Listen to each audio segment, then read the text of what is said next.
Hi everyone, welcome to another one of my videos. In this video I just want to quickly highlight some detail that was revealed by the ambulance responder on scene at the Van Breda murder scene. Very important, and it does tie up with my earlier videos as a previous video of mine which mentions 3 different scenarios of how I believe this case could have taken place. These murders could have taken place. Now, I'm on the News 24 website, as usual, very well covered by this excellent news website. I just wanted to mention the heading that they put up here. As it happened, blood ran like a waterfall. That's the Van Breda paramedic. Now, the paramedic who was on the scene, his name was Kuchlenberg. So now look at 1429. That's today. Kuchlenberg said, the policeman took us in, told us to follow him. He took us up the stairs and came upon the 2 victims. He told us there were another 2 and saw them in the bedroom. Then he says, I turned around and I saw one of the victims was still alive. Now, what's very important about that statement is this. That means that Marli van Breda was semi-conscious, which is exactly the same thing that the policeman Kleinhans stated. He could physically look at her and see that she was alive. He didn't have to test her pulse. He didn't have to check, is she breathing? He could see. He looked at her and he said, she's still alive. Okay, now that's important. Then he said, I went to the first 2 victims and my colleague went to the other 2. The other 2 is referring here to Martin and Rudy. They had already passed away. 1431. He gave me a hand signal indicating the persons had died. That's referring to Martin and Rudy. They had already passed away. 1432. I assisted the young lady, now that's referring to Marli, and told my partner one was also not breathing. Only the other one. That's obviously referring to Teresa. I went and collected our equipment, carried her down the stairs, put her on a drip, and took her to Stellenbosch Mediclinic, where I handed her over to Dr. Potgieter. So that's the doctor who treated Marli van Breda. Right? Then the police took photos of the scene before we assisted. Now this is important. 1434. Moving Teresa's dead body. Blood ran like a waterfall down the stairs. Blood ran like a waterfall down the stairs. Now this is the point that I want to make. Marli van Breda, now these photos were taken a couple months after the attacks. This is her condition on the left hand side. That photo is earlier than the one on the right. That's her condition 5 months after the attack. Her mother was, I showed respect to the family, but her mother was hacked to pieces. She had been cleaved, her head had been chopped open, and there was severe blood loss, as witnessed by the ambulance paramedic that was on site. So my question is this.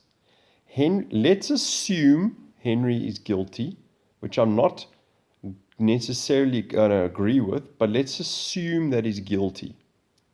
Right? He committed the murders at 3 o'clock. He hit Marli van Breda on the top right-hand side of her head, over there. And then at 3 o'clock in the morning, from 3 till 7, he just sat in the house, played a round of golf maybe, had a cigarette, had another glass of wine, noticed that Marli van Breda was semi-conscious, and then what did he think? She's going to pass away. And then when the police arrived, she was still semi-conscious. Did he, at no point, if he's guilty, which I'm not saying he is, but let's assume that he's guilty, At no point did he look at her and think, you know what? If she gets up and gets out of here, I'm basically going to be convicted just on her statement alone. Why didn't he finish her off? I find that very curious and interesting. And that's why I've said about this case, my personal opinion is this. Henry van Breda could not have acted on his own. If he's involved, he could not have acted on his own. One person acting on their own, and not one of these 4 people who either were attacked or killed made it to the stairwell or the ground floor while one guy on his own with an axe. There's no gun. I mean, he's got a short-handled axe. How is that possible? It's not possible. And that's why I say the following. Either one of 2 things went down here. Either there really were 2 burglars or whatever that Henry van Breda claims.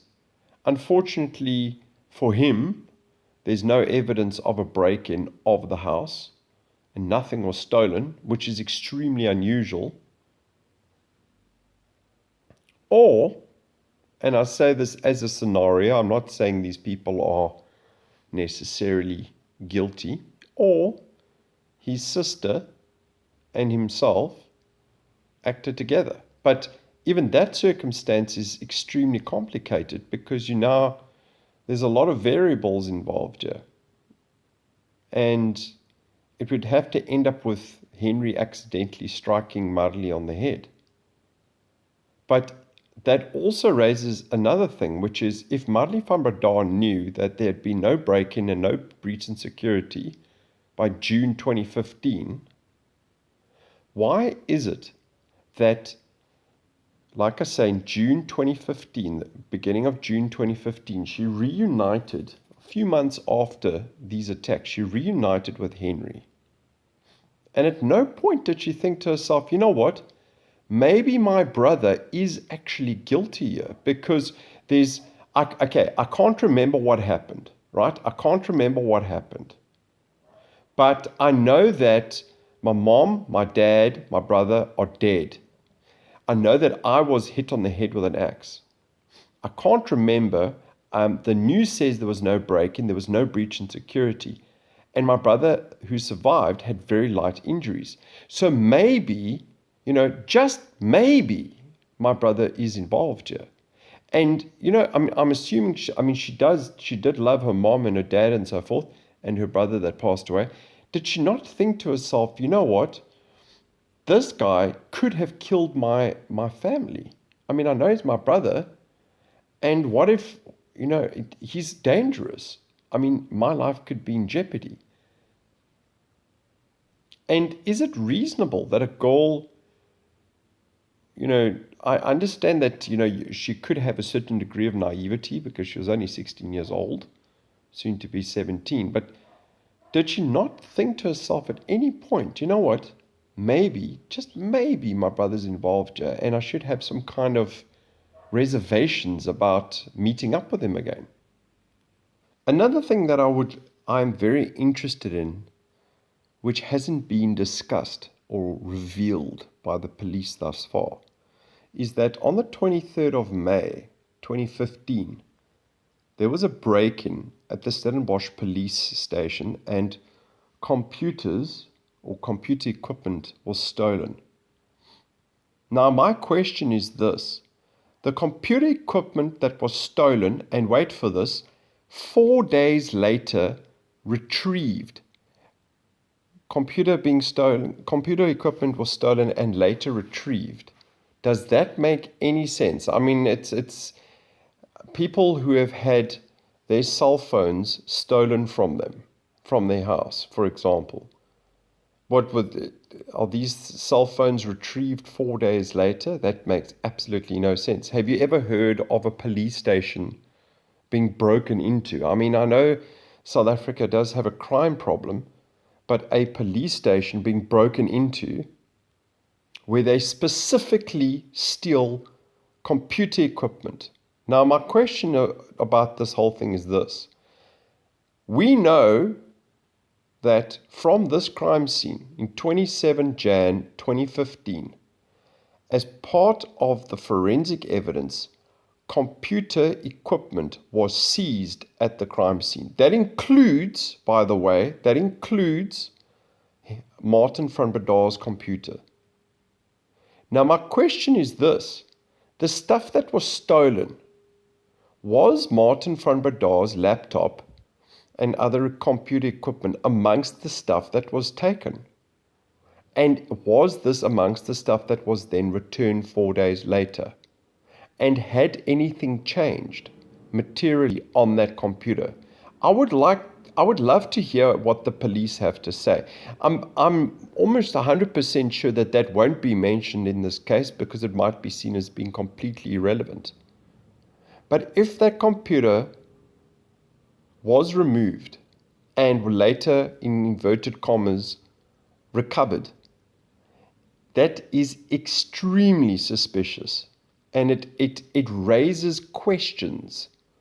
It raises other questions of what potentially might have gone down here and what other evidence is not being revealed in this case to give the public a better idea of perhaps what the full circumstances are of these murders.